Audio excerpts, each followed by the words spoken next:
Je ne sais pas si vous avez remarqué, mais le hard discount occupe une place de plus en plus importante dans les circuits de distribution.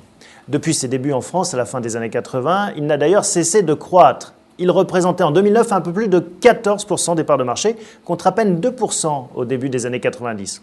Alors pourquoi trouve-t-on aujourd'hui du hard discount un peu partout?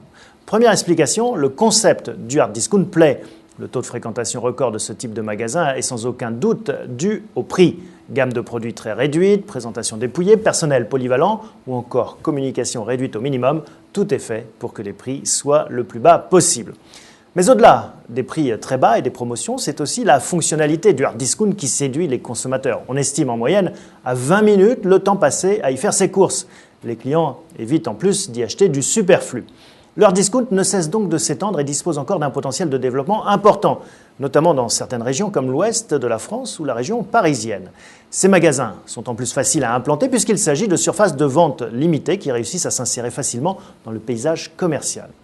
Cette insertion est encore plus importante depuis 2008 grâce à une loi qui dispense les petites surfaces d'autorisation pour s'implanter.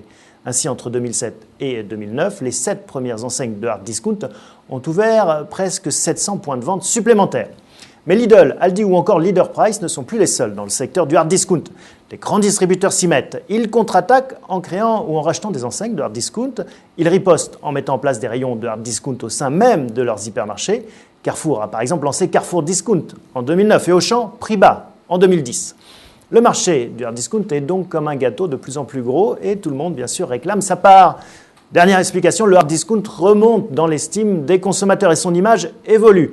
Le supermarché du pauvre, c'est fini. Aujourd'hui, la clientèle se diversifie, d'autant plus que des études ont prouvé que la qualité des produits hard discount était équivalente à celle des produits d'hypermarché. Le hard discount n'a donc pas fini de séduire les consommateurs.